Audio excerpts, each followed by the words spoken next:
All right, welcome, episode 4 of the Hot Off the Stove podcast. I'm Griffin Kilgore. I'm Caleb Autry. We're back here, and we're running it back. We got some picks this week like we usually do. Yep. We'll be recapping our Grammy picks that were mostly wrong, but that was expected from last night. And we'll bring in our guest here in a minute, Todd Guttman.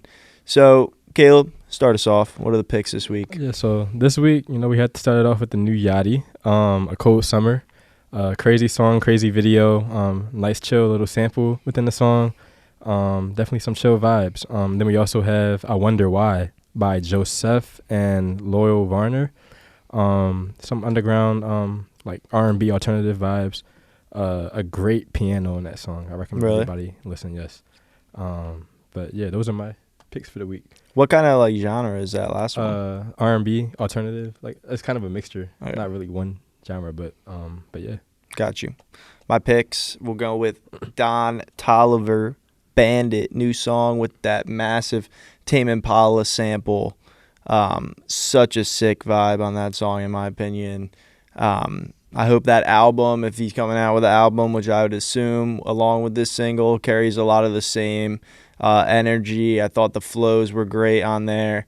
The sample was really well played with and dissected. And Don really sounded great on the track. And then my other pick this week, I got two more. This one's kind of like an alternative song, a little more like indie rock. It's by Arden Jones. I'd never heard of this artist before. It's called Been Here Before. Really cool guitar riff on there. His voice is super kind of nasally, and I'm a sucker kind of for that nasally rock voice. I thought the single was really cool. And then my other pick was a song that came out actually back in August, and it's a dance song, electronic song. It's called I Just Need by Daniel Allen and Lyra. Such a great track. I love that vocal, chopped dance tracks, and it's so emotional. I never heard of Lyra before as a vocalist, but she is super talented on this track, and it's kind of blown up this past 2 weeks. I've seen it a lot more, and I was introduced to it in these last 2 weeks, but just wanted to shout out that song. Really, really great track. Fire. So what do you expect for this Don album? Because I don't know what to... I don't know. I didn't, coming into the song, I didn't even know he was dropping. He dropped it on the 31st, which was like a Wednesday, so that was already weird, off-cycle release. But I don't know. If he's coming with a lot of the same vibes, it's super energetic, first off. This was a lot of energy, and I think the beat kind of played into that. This was a great single. I think it's going to get a lot of airtime on the radio. I think it's going to get a lot of streams. It's super catchy. I can see it in a bunch of TikToks, a bunch of, reels being a top sound pretty soon. So, I think it's a little darker than that stuff. He usually tries to play it a little more melodic, I would say. And this seems very more bombastic, especially that sample, the bum, bum, bum, bum. And it's orchestral and cinematic. It's really cool. It's powerful. Really cool. And his voice is so versatile. It would be great to see him go in that direction. Yeah, I'm hoping we get more of that vibe for the album. More upbeat. Because I didn't really like it. Lovesick was okay to me. It wasn't really... I had some decent songs on Lovesick. I definitely went back to that album a lot. But just for a few songs. And I mean, that Private Landing track with Justin Bieber, at first I thought it was annoying, and then it got in my head because it was catchy. And yeah. And there were a few other good ones on there. But yeah, definitely was left a little wanting a little more from the album. Not necessarily that it was bad, but just he's such a versatile artist and has such a ability with his voice to play with all those different, cadences and sounds. I think if he keeps going in that direction that this single is kind of pushing him on, I'm really excited to see where it ends up. Hopefully soon. I don't know when he'd release it, but yeah. Last night, Grammys, some big winners, some sore losers. But we made some picks last week. And I think we were mostly wrong. Yeah. So I mean, well, I got a couple like with the Taylor Swift. You picked Victoria Monet for best new artist. Yeah, Victoria for best new artist, and that was a good pick. I was hoping that it was Noah Kahan, but she was obviously the front runner, being nominated for album of the year and such with that. So she definitely took it home, which is great for her. Yeah. But the one I was most we said, last week we talked about Taylor and how we thought it would go to her maybe, but we were kind of hoping that it'd go to some other album. But it ended up... They loved them some Taylor, bro. Yeah. It ended up not going to SZA or Olivia Rodrigo or Boy Genius. It went to Taylor. And Miley Cyrus won for Flowers, which honestly I disagree with for Record of the Year. I thought Vampire should have won that one with Olivia Rodrigo, but what are you going to do? It is what it is. We did pick Scientists and Engineers, though. That was correct. And then Killer Mike got arrested somehow. Did you see that? Bro, do you know why that happened? I've not seen anything. I haven't heard any news as to why. I was looking that up today. Could not find one thing about it. It's bizarre. Yeah. It was like so weird because like all the rap awards like came out. It was like best rap album, best rap performance, best song, and it was like all him.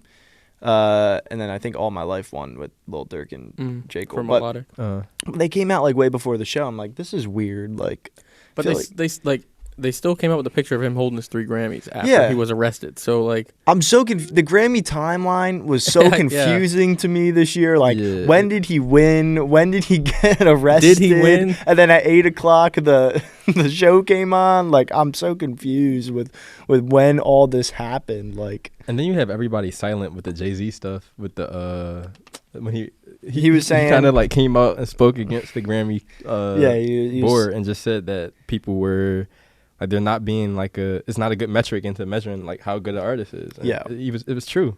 Everybody got silent though in the crowd. Yeah, he said some of you will be winners, some of you will get robbed, and some of you shouldn't even been in the category at all. I mean, it's honest though. Like, seriously, everybody's thinking it. Like, I don't know. Yeah. But fuck the Grammys. Yeah, fuck the Grammys, man. Then Jack Antonoff won Producer of the Year too. I think we chose. I forget who we chose for that one. Maybe we didn't choose for Producer of the Year. Yeah, we had Hit Boy or Metro. Okay, I think. All right. Yeah, I mean that's. I was very disappointed. I mean, not too surprised. He had two albums that got nominated for Album of the Year that he wrote on, so that's not too crazy. But yeah. But the Grammys are the Grammys, and they'll Grammy again next year with some crazy nominations and Taylor announced her next album, and someone said like, "Oh, she just announced next year's Album of the Year winner, exactly. like at this year's Grammys." Yeah, just gonna keep going over and over again, unless someone like Adele might be able to swoop in and save us. Yeah, Adele or who's another one that they just like eat up. I feel like. Beyonce. Oh yeah, Beyonce's never won. That was the whole reason. That was the whole reason why Jay-Z was. Yeah, that's why he says, because he won the most. She's won the most Grammys and never won Album of the Year. Yeah, and he's like, that doesn't add up. Yeah, which I mean, it makes sense. Like, how does she have so many Grammys? He did a more conservative Kanye. Yeah, he thought it through before he went up there. Yeah. But yeah, I mean, what do you expect? It's always something interesting with them. Any other music news this week? I feel like it was a pretty light week. UMG and TikTok. UMG. Oh, crazy. I forgot about that. Yeah. You want to explain a little more? Yeah. So basically, TikTok had a partnership with UMG to have all of their artists listed as potential, sounds for different TikToks. And UMG recently pulled from that deal, and all of their artists are now removed from the platform. So there's a bit of back and forth that's been going on throughout the week between UMG and TikTok. Me personally, I see this as really I see this as a setback for independent artists and labels, but I also see it as a opportunity for independent artists and labels. I think that I guess I'll let you chime in on it, but I mean, I think it's definitely interesting. I'm kind of unfamiliar, honestly. I haven't read too much into it. I know that deal could come back to the table. It could, yeah. I think that would be interesting, but there's so many big artists on Universal's, roster. I think TikTok is basically has to, at some point, come back to the negotiation table and figure out a way to get those artists back on TikTok. Yeah. But also, I saw a post, and it was really interesting, basically saying that this is actually a good thing because it like you kind of said, with an opportunity for labels to kind of, what's the word for it?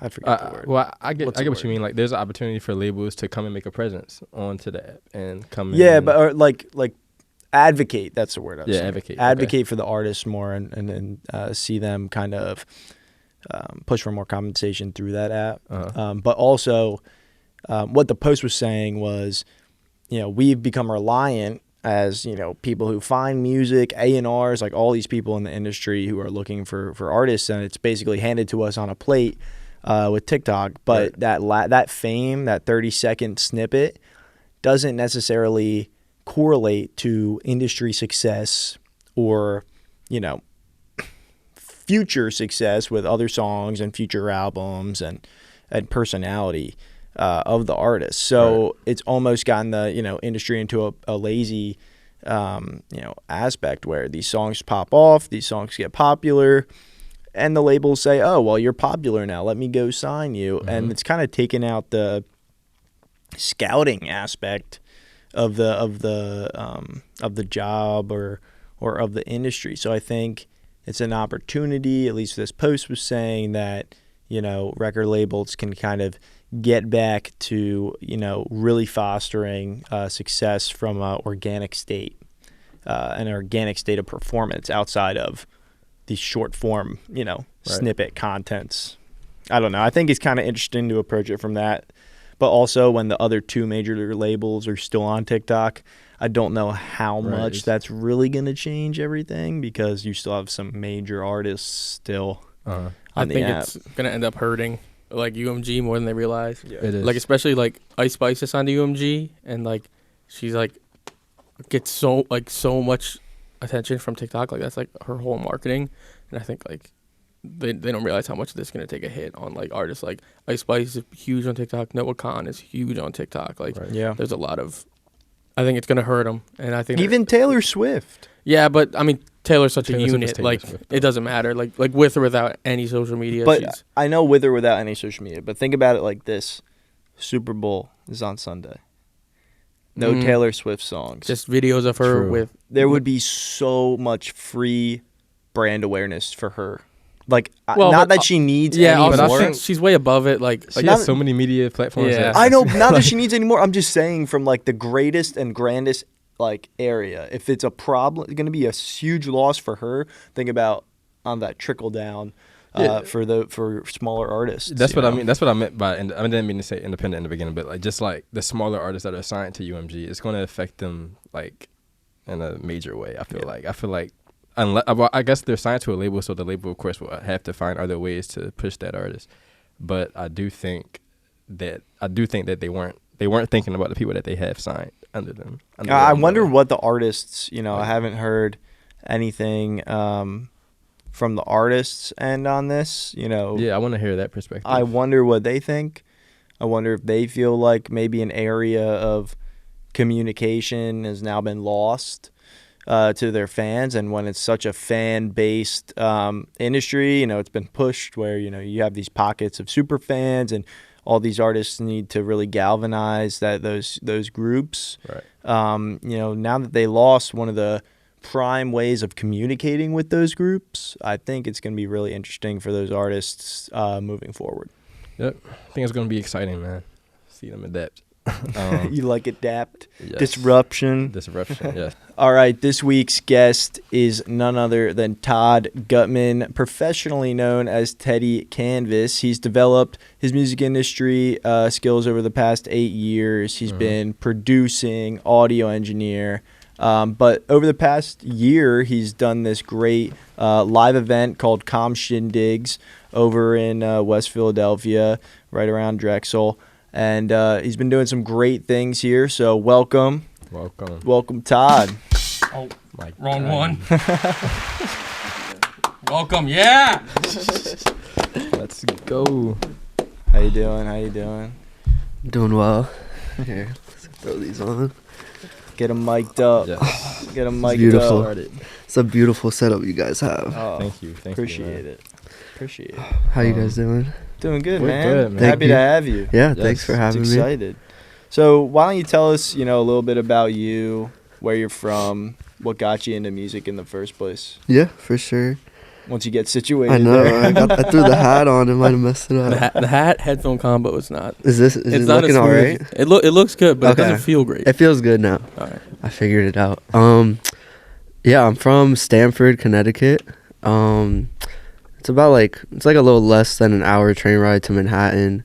It's a pretty cool. I like my hometown a lot. It's has over 100,000 people population. It's a pretty cool area, and that kind of lent itself to having some local artists that I was able to kind of work with very early on when I just first thought making music would be a cool idea. So that the start was kind of 8th grade summer going into freshman year. I had my first job as a busboy, and I saved up some money, got the Rocket 5s, the classic starter kit,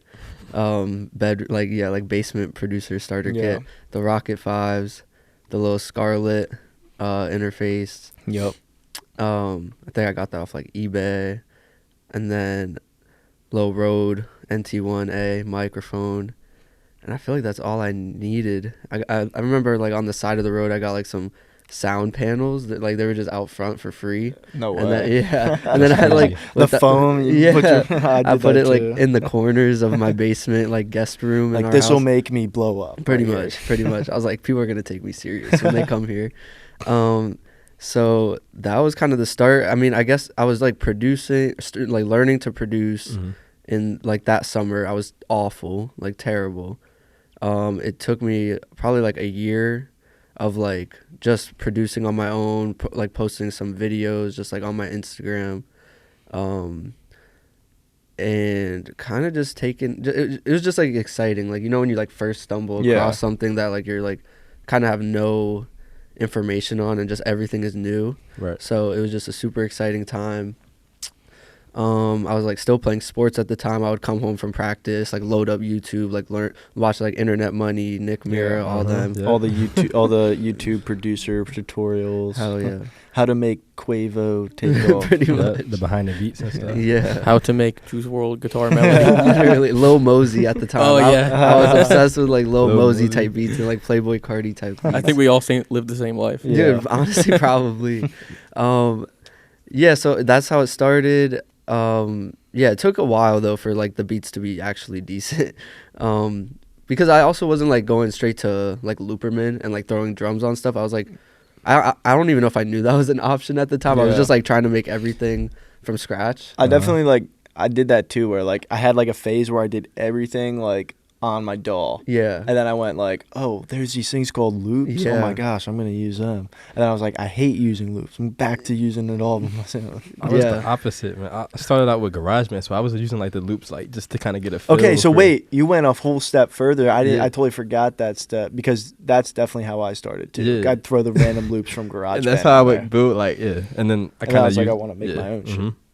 That's smart. I had used FL, and I don't even think they have loops that. Built-in loops. They yeah. probably do. But I think that's why I feel everybody on FL is so crafty with the way people use just move their fingers and stuff is just crazy. I feel it forces you to, bro. I'm telling you. I kind of know what you mean. It's coding. Whenever I watch, it's more of an engineering process than when I see people use Logic or Ableton. It's okay, most of them I see have a MIDI or I don't know. I kind of disagree. I feel like You that's disagree? how Ableton looks like for me. When Okay. people are like super crafty with Ableton, I'm like, damn, like they know so much sound design, like they know so much kind of like the coding, like the I don't know, like tweaking certain knobs to like react to other like I don't know how to explain it. Like they just know how to I don't know use it in a way of like they activate certain things and then it like tells Tells us other shit. knobs to Yeah. also go at the same time. So yeah, I don't know. That's like pretty technical, and I feel like Ableton user, like if an Ableton user like really knows Ableton well, they could, yeah, it's just like Do a super lot. different. Yeah. But FL, yeah, I love FL. I still use it. But yeah, I was like recording sessions early on, like just using FL, like even Mhm. recording. It's not preferred, obviously, especially at Drexel. Yeah. That like Pro Tools. Frowned Yo, upon. facts. Yeah, every professor just makes fun of FL, but it's like, I don't know. It's almost like an industry standard at this point. Yeah, feel at like, least yeah. in like, Next generation Rap, of students is going to be using R&B. FL in their Dude, classes. 100%. Yeah. Yeah, there's this producer from not my hometown, but like in Connecticut. His name's like Chill Shump, and he had like this whole Connecticut sound. It's called like dumb out music. I doubt I'm not tapped in. yeah, no, Me I'm neither. not. It's pretty niche, but he like I've seen on Instagram he like teaches an after school program, and like just FL Yeah. like it really is like the next generation Yeah. of like music makers are definitely gonna be, prone to using FL and Ableton. Yeah. Pro Tools is definitely still top tier for recording and especially like live bands. But I think that every DAW has its use. Yeah. Right.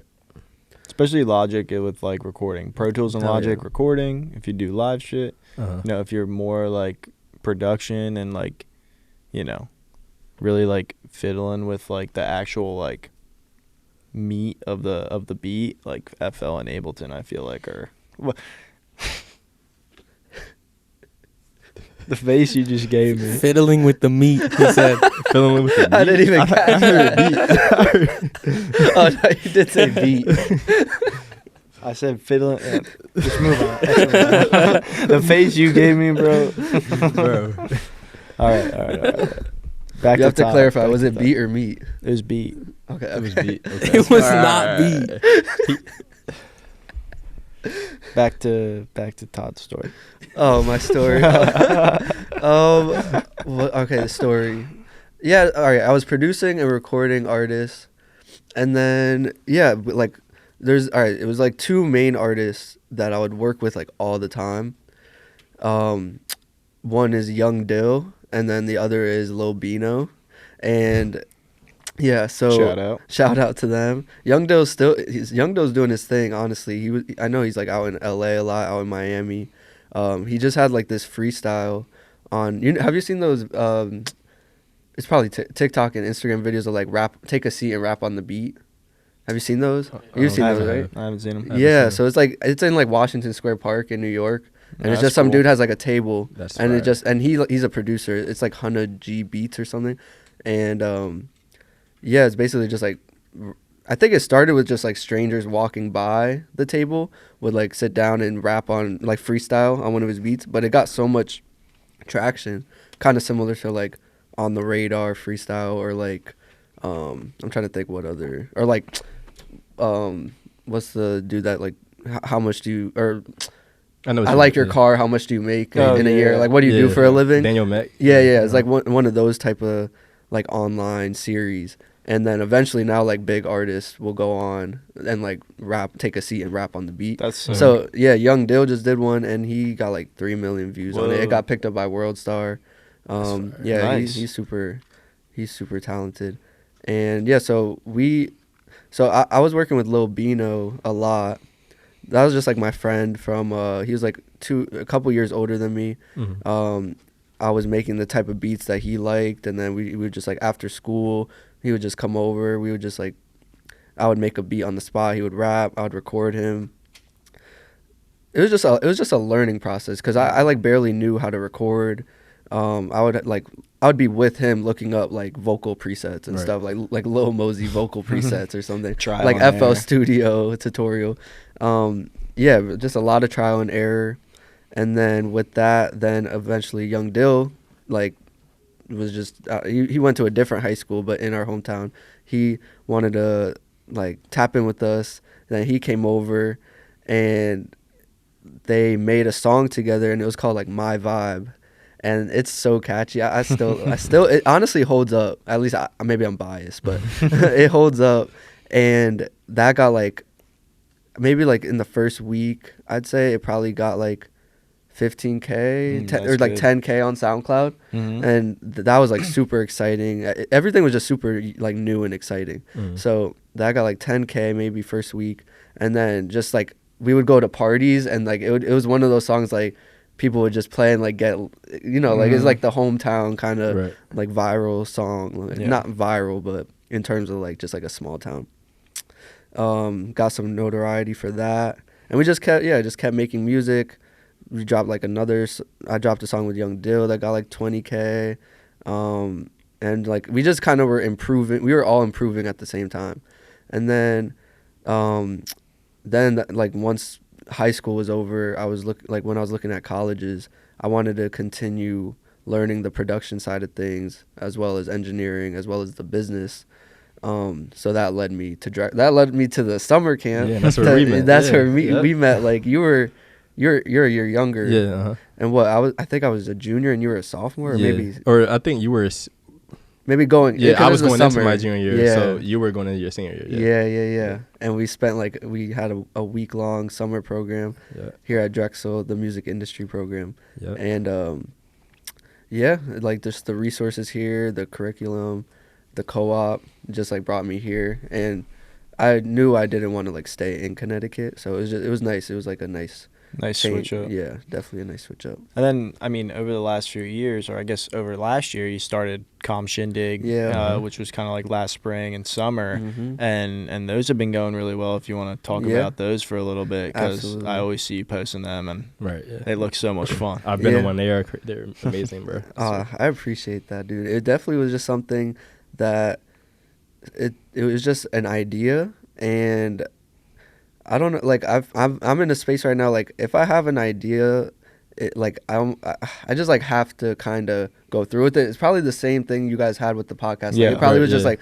you guys were just chilling one day having the conversation. I'm sure you guys were all together, and it's kind of like I started reading that Rick Rubin book, the Creative Act. Yes, we have to talk about Okay, I'm only like 20 pages in, but one thing that like stood out already was just like it's kind of like it's not even your idea. It's like it's just that idea's time to come to fruition, and you just happen to be like the vessel for it, or something like that.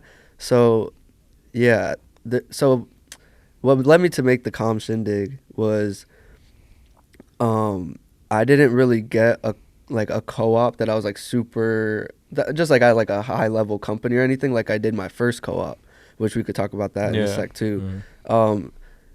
It was kind of my fault. Like I didn't apply to as many places as I wanted because I was like during last winter I was abroad, so I was like super distracted like traveling and stuff, and just didn't get around to submitting as many applications.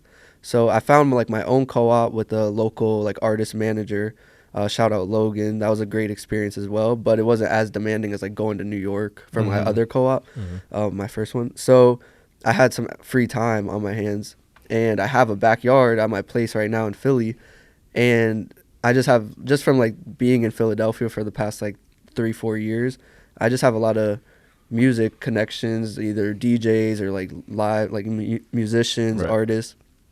So I was like, damn, I kind of want to host like some parties in my backyard that I have access to, and like, you know, half the cost of throwing a live event is renting the venue. So that kind of takes a lot of cost out of it to just be able to host it in my backyard.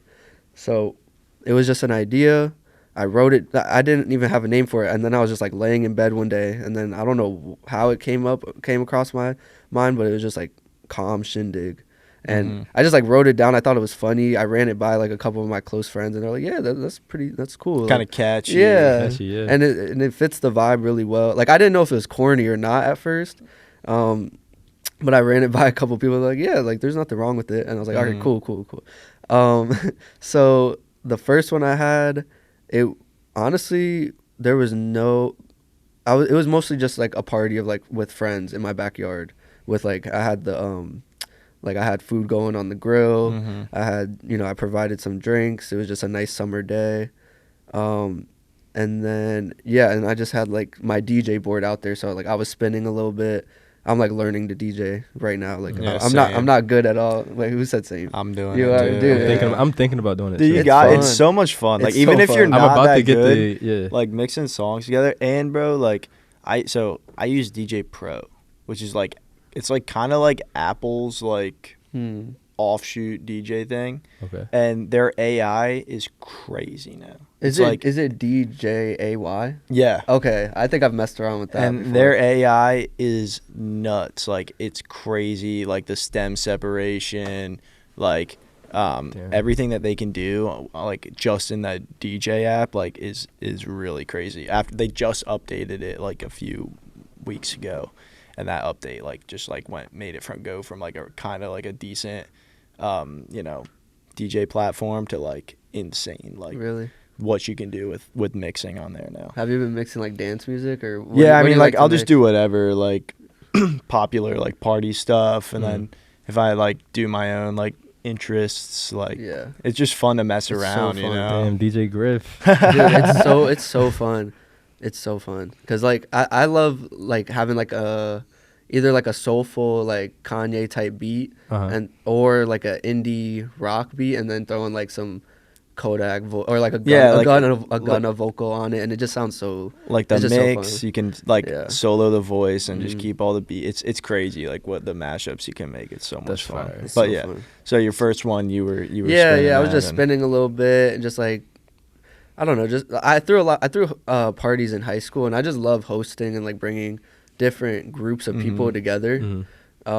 So that's kind of what prompted me to just like want to have a party in general, like have especially because Drexel doesn't have the biggest party scene. I feel like so that was just my thinking. I was in Philly for the summer rather than last summer I was in New York, so I was like, I'm gonna take advantage of my backyard. So that was the first one. And then the second one, just to go back, the first one I knew I wanted to make it like a series, so I took a bunch of like footage of it, and even though there was like no musical artists or whatever, I still clipped like the best parts of it to kind of just start building the brand around it of like, and so I posted it on my Instagram of just like the highlighted clips, just like a normal TikTok kind of like compilation, like say like someone's like traveling, like you know how they like clip up a bunch of trips of their thing and like throw a song behind it. So it was like that. I had like my one of my best friends, LaShawn. I think you guys know LaShawn. Yeah, you know that's my LaShawn. guy, Yeah, I love LaShawn. So he was like holding the GoPro, like going around to people. He's just a great vibe the whole time. So he's just like full-time cameraman. Pretty much, honestly. He's like the face of the Shindig. Honestly, he's like my personal promoter. Spreading the word. Yeah, he really is. So yeah, just made that first video just with in mind that I wanted to make it a thing. So then I reached out to my roommate Mark. He plays guitar, so the next time he performed like just like background music for the second Calm Shindig. He was just playing to like backing tracks and like just jamming out. That's really the goal of it, is just to have like jam out sessions in the beginning and just like background music. And just bring people in. Yeah, bring people in, like whoever just kind of like whatever DJ wants to spin or whatever guitarist. Or the next one, I think I'm gonna have like some horns player, like I have like a trumpet cool. and a saxophone situation going on. That's crazy. Yeah, what I did the last two shindigs was have like the jam sessions going on in the beginning, have it be like a party, people drinking, like having a great time, eating, and then have like a spotlight performance at the end where there's kind of one artist that gets showcased and gets to sing a couple songs, either along with the guitarist or like it depends on the artist, like what kind of music they make, but just give them the chance to kind of like have it has a built-in fan base a little bit, so they get to just like showcase either an unreleased track, a couple of their songs, What I've seen is like really successful for like a setting like this is to play like a cover song or two, because you know it's like a very intimate setting. So if you play a song that everyone knows, you get people singing. You know, it gets people a little more open to the idea of an artist they've never heard of before. So yeah, the last one I had this kid Morgan. Yep. Yeah, I've seen the clips of Shout out that. Morgan. Yeah, dude, it's his crazy. his that voice is clip, dude. another level. Like you were saying, you're a sucker for Arden Jones, I believe his name is. Yeah. I'd say similar tones of voice, different music, but Morgan's special, bro. Like it's MXRGAN. That's how, if you wanna, if the viewers wanna search him up. He has like one song with like over 5 million streams, and he's like going crazy on TikTok and Instagram. Is he here? No. I met him. It's funny. I met him at a Drexel studio, and then just stayed in touch. And yeah, like he came with his producer, Rowan Kemble, who played guitar with Morgan at the Shindig, and it was a great performance. Like it was amazing. And then yeah, I could keep going, but I feel like I'm all over the place. Nah, you're good, bro. Nah, dude, that like that's like a great thing, like bringing people together around music. Yeah. And then showcasing like those local artists is just such like a great experience for you, but also like giving back to the community of like artists around us is like super important. And I just love, my favorite part about attending, like I think it was your second one. My favorite part about that was just like it just felt so wholesome, and I just felt so welcome. Love that. Because it was bro. like a. I also love that your mom was there. Yeah. And that was great. Yeah, that was the last one, the third one. Yeah, and it just made it feel so like wholesome. Man. Yeah, bro, I appreciate that. From everything I've seen, that's the vibe I get. It's just like it feels like a TV show, like a Disney show, like backyard party, but like in real life, which doesn't really exist. I feel like. Oh, dude, thank you guys. Thank you. Yeah, that means a lot, honestly, because this is, like I said, like it was just an idea, and I'm kind of, again, learning on the fly. So I definitely have like a lot of doubts at random times, or like when I'm editing the videos, I'm like, you know, there's just a lot of decision making. Definitely. And a lot of like, yeah, I'd say like doubts, or just like, it's just like a lot to like take on by myself. So like I never know how it looks to the outside, just because I'm so like isolated, like either editing a video for like hours and or like reaching out to people to perform. Like there's just like a lot of elements to it.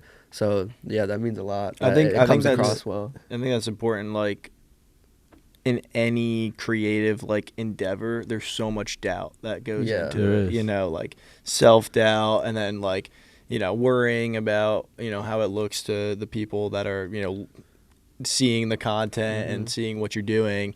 And, you know, it is important to like keep, you know, pushing on and really believing in like that what you're doing and that project or that, you know, long-term goal is, you know, worth it in the end if you can, you know, see it through. 100%, dude. Yeah. And one of the great things about your event is that like it's branded so well. You think so? Oh, I think dude, it's really good. So like the font is great. Like I see every time I see it, I'm like, oh, that's like Todd's shit. It's calm. Like I said, it's calm, bro. Like shout out to Ali Mazza. She's a graphic designer here at Drexel. One of the first friends I met at Drexel.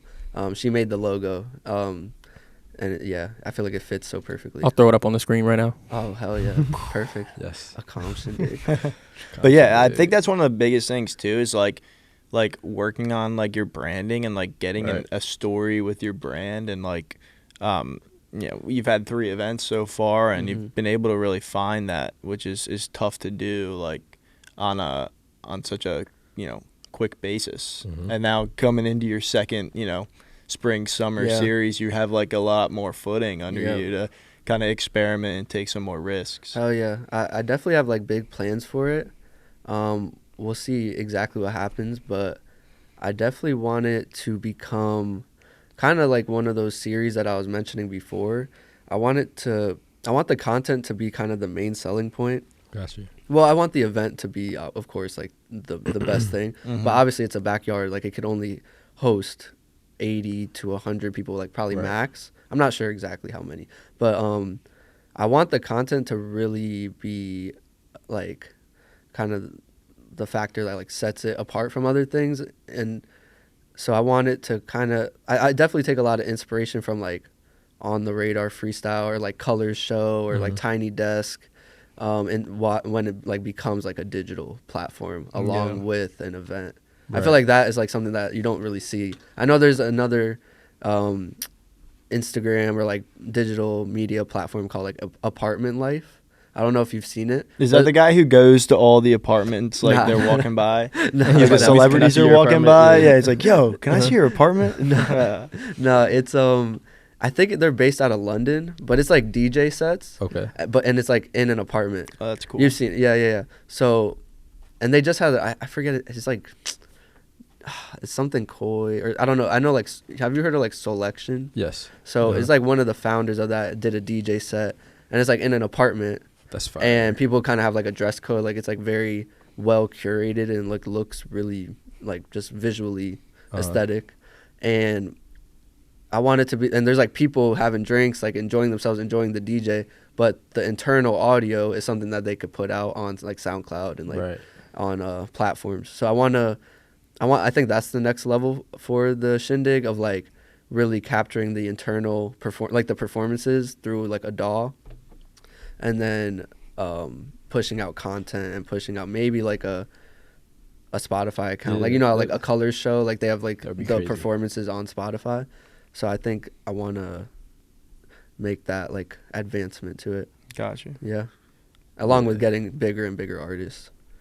That's crazy. And I love how you're like constantly thinking of ways to innovate with each one. Because I know a lot of people like they'll drop something but then like just keep dropping it. But like I love how you're kind of like with any company or any piece of technology, like kind of just constantly updating, like constantly fine tuning it, you know. I love that, keeping it growing. But like how do you, because I know you said it's a lot to do this on your own. That's like it's crazy that you're even throwing this on your own. How do you even like balance that? And I feel like you mentioned how it feels like very like home or like I had my parents at my last one.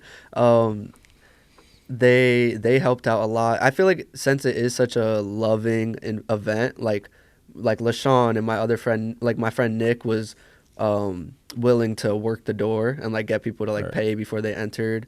And you know, that was just like out of the kindness of his heart, just like being a good friend to me and knowing that like this is something I want to really you know, pursue. And so it's just like people are helping. So like I feel like what I do myself is like reaching out to the artist, editing some of the videos, but like I had friends like recording the videos. I had my girlfriend, she was like taking like photos and like Polaroids and like handing them to people. I feel like it's just like a very like community based thing where like people are willing to help out and like people have helped out in like huge ways. So that I'd say just like having my friends help me out has just been like the biggest. A strong community is like key, and I feel like we hear that every podcast. Yeah, too, which is interesting. It's a common theme for the creatives. Definitely. But every show we usually bring Dan in for a fit check, and I think it's about time we brought him in. You give me no warning. You give me like out of the blue, a 2-second heads up. I know. And you got the brakes on too. I like that. Honestly, I'm feeling very confident about this outfit today. I guess you got a good fit on. All right. Sideways. Oh, shit. Yeah, get the finger out the shot, too. So, Caleb's seen this fit 100 times in Ireland. Got my linen pants, H&M. I like the linen. Yeah, the linen's clean. I rock with the linen. A little Urban Outfitters hoodie. No strings. No strings. Shout out. Luke Santana, get me the discounted price on this one. Shout out Luke Santana. Yep. If you need a discount code, Urban Outfitters, let them know. Got the Burke Boston's leather. You know, light brown. Yes. Calm fit today, nothing crazy. No, I like it. Calm is the vibe. I'm hoping for a high ranking. Let me take my phone back. Caleb, you want to start us off with the ranking? Let me see.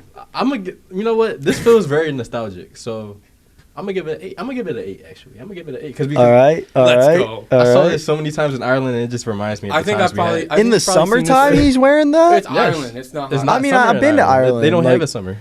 I mean, it was still like kind of hot out some days.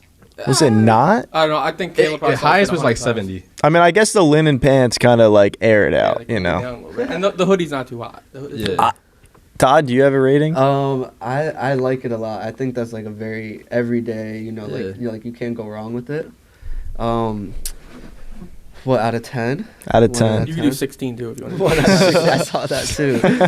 Out of 16, I'd give it. I think I'd give it like a 12. Because you're not necessarily taking any risks. Yeah. No, I'm not expecting a 16 out of Okay, 16 here, but 12 out of 16. But I love it. It looks very cozy. Thank you. I'm gonna give you a good rating today. I'm gonna give you an 8.3. Yes. Out of 16. Out of 10. Out of 10. They're anti. I'm anti-16. Let's go. Nah, I'm not. It's too confusing to me. How do you know? There's nothing It's to base six it more off. numbers.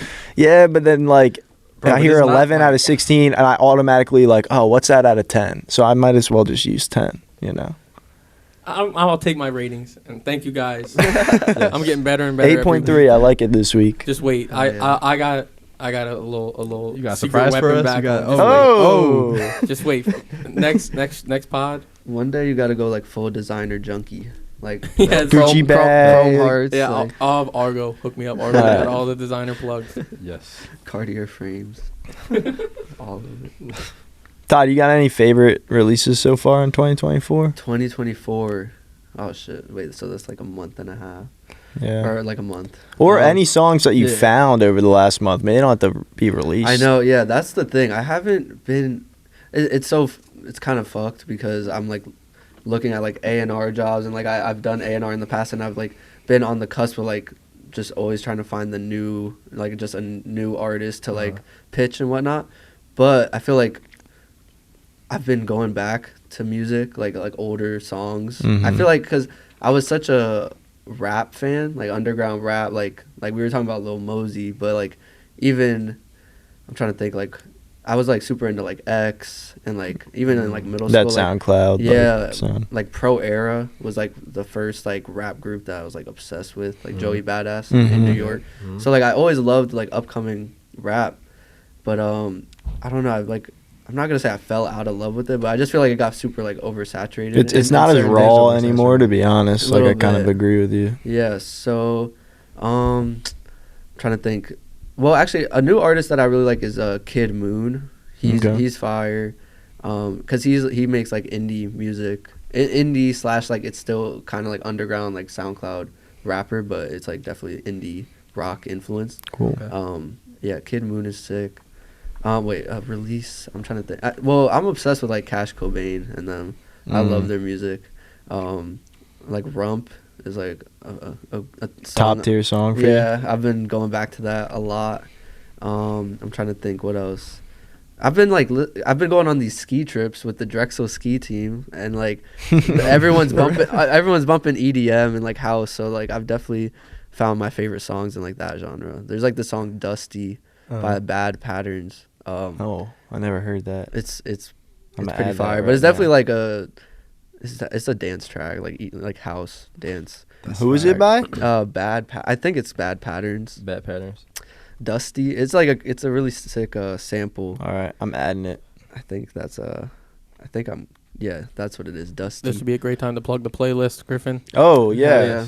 we got a We- playlist every week. Gets Yes. updated, hot off the stove. Up on Spotify, I think right now. Yes, live. It is up on Spotify. It's live. You can catch all of the songs we plug on here.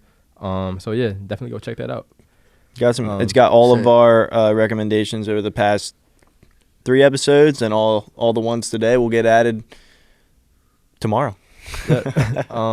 Yeah, definitely. Speaking of that, how do you find your music? Like, how do you is it from like in-person recommendations? Is it from shows? Is it from Spotify? Like, what's the main way? All right. The main way is probably Instagram and like YouTube algorithm, Okay. like just like getting stuff recommended for me. But I feel like it's a combination of kind of everything. Like definitely shows. Like I like to go to a lot of shows, and I found Kid Moon from going to like this like random warehouse show in like Bushwick. And Kid Moon, he just stood out crazy to me because it was like he used like the beat that he uses like some.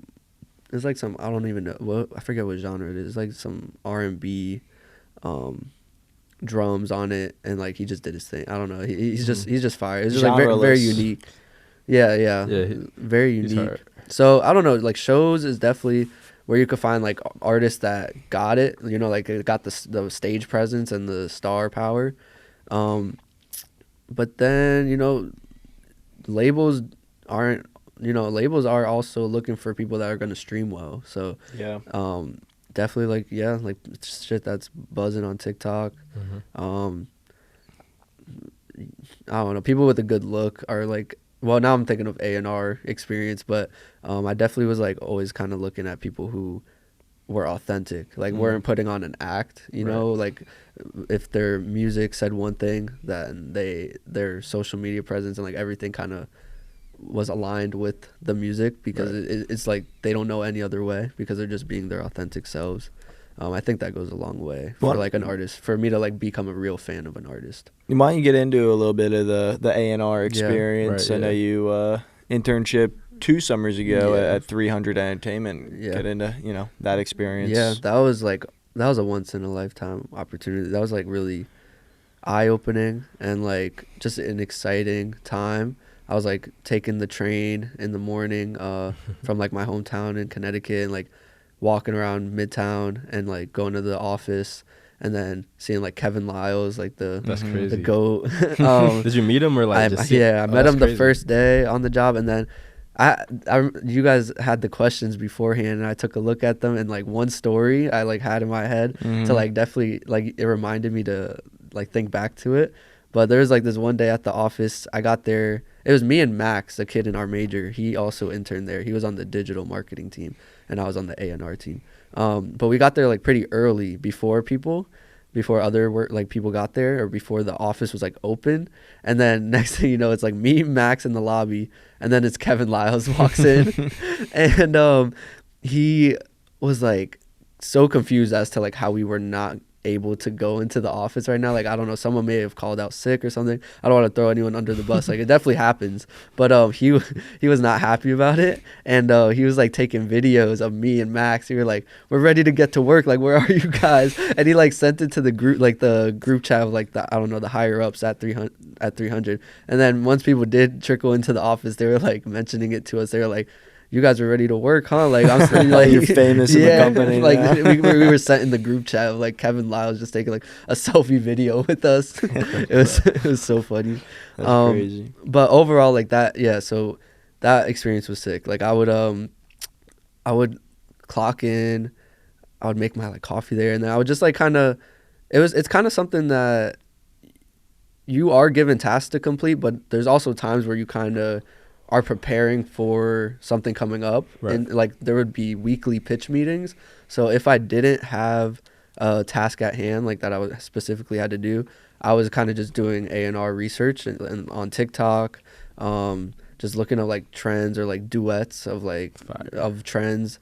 What else, like Instagram, just kind of like keeping tabs on like everything you scroll past, you know, like, or every artist that you like and then maybe don't go back to. Like I was actually writing down in like a Excel worksheet of like just either their social media presence, like how many followers, and like keeping track of them each week, and then seeing if they grew, if their analytics grew, or if they dropped a new song that was doing well. Just keeping tabs on like all the new artists that you come across like all the time. Does anyone you found there stand out to you still? You still listen to, or? I'd say I'd say there's this group that I found, and it was like kind of towards the end of the internship. It was like they're called Kids, KIDZ. I think they also went by like Kids at Play. They performed here. Yeah. With Flux. Yeah. So me and Max kind of came across them, or Max came across them, showed it to me, and then I brought them up at a pitch meeting, and we kind of were in contact with them. Like we just like touched base with them, like heard what they had going on, like, because I think they eventually like moved into like a creator house. So like they're like just a super creative group of kids. They're killing it too right now. They're killing it. So I'd say that is like one of the best picks that I had, like that I found and like brought up to them, and like they're still you know, like climbing, and like gonna continue to do their thing. I'm trying to think what other artists I brought up. There's like some, and my picks like range so much too, because like my genres that I listen to also range so much. Like I'll have like an indie like girl singer like who. And they like were they were open to the Yeah, to yeah, all they were types. pretty open, and also they're like kind of in they work with Elektra Records, so Yeah. it's like Right, kind of yeah. like if If they don't want them, give them to Yeah, just Electra. put it yeah, on. like if it's if it because 300 is like Gunna, Megan Right. Thee Stallion, Young Yeah. Thug, like it's that whole it's like they started with what was it, like Migos and like Famous Dex and Rich the Kid, and like Yeah. so their kind of basis is like the trap scene, but they have artists of all genres. But yeah, like if something kind of is a little more along the lines of like Elektra, they'll like they'll pitch it to them, like, and they'll just kind of discuss. Fire. Yeah, but what other? There's also like they have their distribution company Sparta, so like Mhm. sometimes like they're like certain artists would make more sense. Like doing distribution with them. That's cool. But yeah, no, it's just a great company, and they have a lot of opportunities for artists, and it was just cool to like be in meetings with like and like hearing how The company thinks. just how they and conduct yeah. reaches business, conclusions and decisions. That's yeah, cool. and how they like have marketing plans like for certain songs that are doing well, like or tours, and like thinking of like certain press releases to like have their artists go do as they're on tour. But yeah, a lot of my work consisted of like transcribing lyrics for like upcoming music, which is like definitely tedious, and probably AI could probably do it now. Yeah, right. But 2 years ago it wasn't as prevalent. That's crazy to think about, actually. Yeah. So Yeah, your job was written off. You've been replaced in 2 years. pretty much. But yeah, that was cool. Like listening to music that was gonna come out, having like kind of early listens, and then being able to like or just like typing out all the lyrics. It's definitely tedious and not like the most exciting work, but just being able to help out at a label of Right, that yeah. size is just like it was just a great Giant opportunity. accomplishment. Yeah, it was Definitely. awesome. So you've been to a bunch of live shows. I'm Yeah. assuming since you put your own live show on. Yeah. What has been the standout live show that you've been to? It's a good question. Believe it or not, wait, no, yeah, I like more intimate shows, like in general. I like kind of like a smaller venue where there's like mosh pits and stuff. Mm-hmm. But believe it or not, there's the Trippie Redd concert that I went to here at the Man. I don't know. That was like the first week that we Yeah. were students. Yeah, so I was a sophomore and you guys were freshmen. Yeah. So that was like my first week in like an apartment rather than a dorm room. And then, you had the COVID year too, so your Yeah. dorms Yeah, were you all did. messed yeah, up. dude, freshman year was so brutal. Like it was kind of nice that I didn't know what I was missing out on because it was like all I knew at Yeah. the moment. But then looking back, like that was rough. Like it was literally just wake up, log into Zoom, like do your class on Zoom, and then go to Urban for your meal and like get it in a box and just go back to your That's room. crazy. It was rough. So- we sounds so couldn't even sad. sit. It was so sad. Like I didn't realize it at the time how like down I was, I think, because I don't know, it was just the state of the world. Yeah. So but yeah, then like sophomore year it just was like a game changer. There's still like some restrictions, but not really. Not at the as Trippie Redd concert. Yeah, not at the Trippie Redd concert. Yeah, that was a great show because that was right when he dropped what is it, Trip at Night or Yeah. 3 or I I don't know what you're talking about. or yeah. Love Letter to 3 maybe, I forget. It was the album with like the Juice WRLD song, and Miss the Rage. The was on yeah, there. yeah. So that was like a cool moment.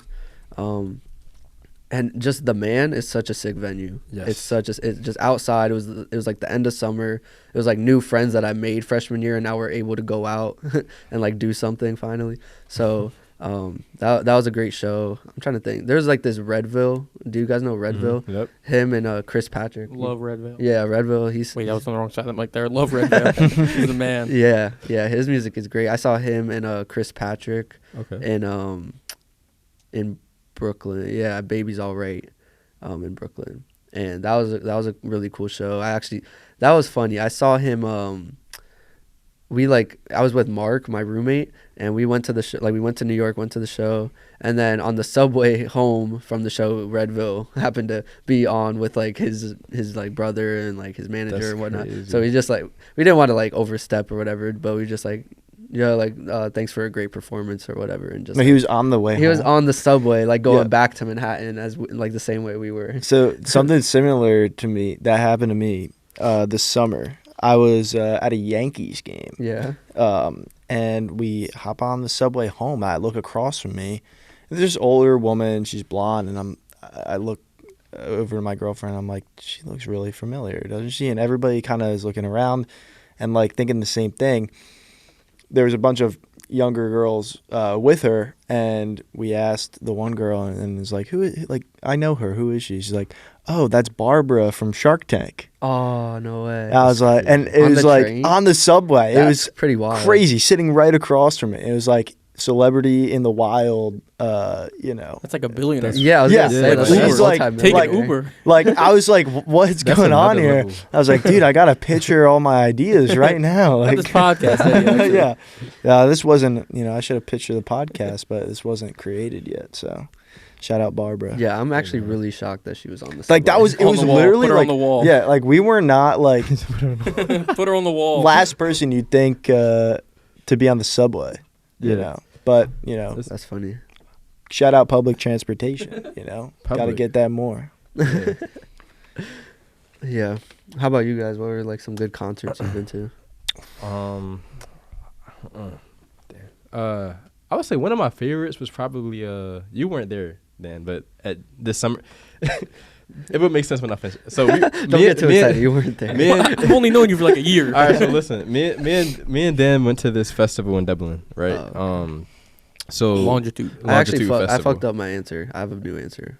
Okay. You Nope. just reminded me. Nope. Sorry. Okay. You missed your chance. All right. Yeah, so there was Longitude Fest in Dublin. Me and Dan, we attended with a few friends. That whole Um, festival was crazy though. That whole festival was crazy. Wasn't Travis But- there? Yeah, Travis Trav, was there. But, Uzi. That's sick. but like he wasn't my favorite part about the show No. first. Like it was actually Joey. Like Joey Badass put on an amazing. That's my favorite performance, bro. artist. That's my favorite Like, artist. I had never experienced like He anything really like raps a crowd that every single yeah. word. And then the band was amazing. The Mhm. crowd was waving their Live hands. band, Like, live it was, band. Yes, live band. That's sick. Bro. It was. Yeah, it he was can't beat amazing. it. I saw him at the Fillmore or TLA. He was great at TLA too. So that's why I skipped it there. And he was Yeah. at the same time as Uzi at the festival. And like, Yeah, and I chose That's like- Joey because I've seen like Uzi like yeah, but I just wanted to see Uzi do the "Just Wanna Rock" dance, like in Ireland, and he's so little. It's so cool. bro. Okay. I just wanted to see that dude dance. My favorite, it was 2019 or maybe like really early 2020, like before COVID. It was like January 2020 probably. For the holidays or for Christmas, I got given tickets to go to the Blue Note for Anderson Paak's trumpets player's like birthday party. So he was like performing on his birthday. I had a bunch of people there, and I'm like, I'm sitting here, and then honestly, like where Dan is elevated is Anderson Paak playing drums, like that far away from me. Wow. The most insane performance like I've ever seen, to be that close to like such like a gifted musician. It was crazy because I had seen him at Made in America probably I guess earlier that year, and he was great there. And then it was either Made in America first and then I went, or the other way around. But I saw him twice in 1 year, and the stage performance was, one thing, like huge, but like that intimate performance in that setting, so cool. It's definitely like all my other concerts and then that concert like way up at the top. That makes sense. That sounds amazing. Yeah, that sounds crazy, bro. I remember you were telling me about that too. It's just like I feel like you said, like people that play the drums. We already talked about this, but people that play the drums and sing is just crazy. And Like I feel like that's seeing them live, That's like, it's just yeah. all 4 of your limbs working at the same time, Yeah. plus your mouth, and you got to stay on key. Yeah, bro. What's your I was new just about to answer? ask. Yeah, no. I have 2 other concerts honestly that were probably better than the Trippie Redd concert. One because you said Ireland, so then that reminded me that I did go to a show when I was abroad in London, Right. and I Ooh, saw Kenny yeah. Beats do like a Oh. set. Oh my Bro. God! Was this Boiler Room? It wasn't Boiler Room. Oh, but that was it- in DC. Yo. yeah, What am I no, saying? but I seen the clips from the show. I wish I was there. dude, Oh my that was I went alone to this show because I couldn't really like I had friends that like from Drexel or like that I met, but none of them were like super into like going to a DJ set that they didn't know or whatever, and like and How you not know Kenny B? No, but Dude, a a lot of Kenny people Beat don't. set is a hard sell to like not. I- music. yeah, to yeah. non-music people. Yeah. That's what Yeah, it yeah, was. I It was know. like people study business or whatever. Yeah. So, but I didn't even care. So, I went alone. I went. Damn, I'm forgetting the name of the venue, but it's like this cool place in I think it was in like Soho in London. Mhm. Yeah, Soho was crazy. Yeah, and dude, the visuals, the music, like the crowd, like in Europe, I feel like they just go harder. crazy. Yeah, Yeah. they just go crazy. They have no judgment. I think it's because they don't get it like they don't get the U.S. artists as often. So when like Longitude was the same way. Like every crowd there was crazy. It's just a beautiful community, bro. Like, Yeah. just being over there and like experiencing music. I feel Hell like yeah. it's just way different. I feel like there's less judgment over there. Like Yeah. people aren't trying to really like look cool. Like, look as Everybody's cool. just enjoying it. Yeah. Like, enjoying Like people, bro, it was kind of weird to see, but certain like clubs, like people would just like have their feet out. I don't know if you noticed that. I at didn't all. notice that in any of the Yeah, clubs. What? I saw Yeah. this one dude. He had like a suitcase with him in the club everywhere. Really? really weird. That's funny. Wait, It was you? Wait, It was me. Oh. I remember. That's Yo. kind of a look. You went though. to the club with your suitcase? I couldn't get back to where I was staying. Yeah, so it was That's- crazy. We all like booked separate flights to London for whatever reason. I don't know why. Oh, working schedules. So But they all landed at the same time, basically. no, we didn't. When did you were late? I was like weren't an you? hour behind you guys. Who was late? Somebody was Jason. late. Oh, okay. But yeah, regardless of that, I haven't seen anybody with like their feet out at a club. That's crazy. That's insane. Yeah. Yeah, feet out is like that's Yeah, like yeah. dangerous. That's No, another they had the level of... Yeah, I don't know, dude. Like, it's just like kind of a different culture. Like, I don't know. I saw people like a guy will like lift up a girl and they'll just like kind of go at it. Like, I don't know. It's just different. Like, they don't really care about. This is a family program. Yeah. Oh, my bad. But not go at it and like crazy. Just like lift her up like as if they're. I don't know. It's just different. They're not trying to look cool. Like they just I don't know. They go outside, smoke their cigarettes, like socialize more, and I don't know. It's just a great vibe over there. I don't know. I wanna live out there at some point Yeah. for a little bit. Same. It's beautiful. Would you live in Ireland again? Or would you go south? I would go south. I feel like Ireland is really cool for a visit, but I don't think I could live in just the city's a little bit too small for me. And I feel like it also like just the weather. Like if I lived in Europe, it would definitely have to be like somewhere down south. That's fair. Trying to I go to do like Portugal, London. I do bro. like London. Would London be like is my one sick. acceptance, but Yeah. The weather is kind of shit, and it's Yeah. like super expensive. I would deal with the weather for like just the Yeah. London is, it's so sick. It really is like kind of like the New York of Europe. yeah. Where were you when you went overseas? Where were you studying abroad? I was in London. London the whole time? But Yeah. you did you traveled around like I traveled, bro. I traveled a good amount. I had to take advantage of it. Like I had savings that I went through, and like I didn't know the next time in my life I'd spend 3 months kind of like not having to sign a lease or not having a job, like where I would have the opportunity to just like travel to different Yeah. countries.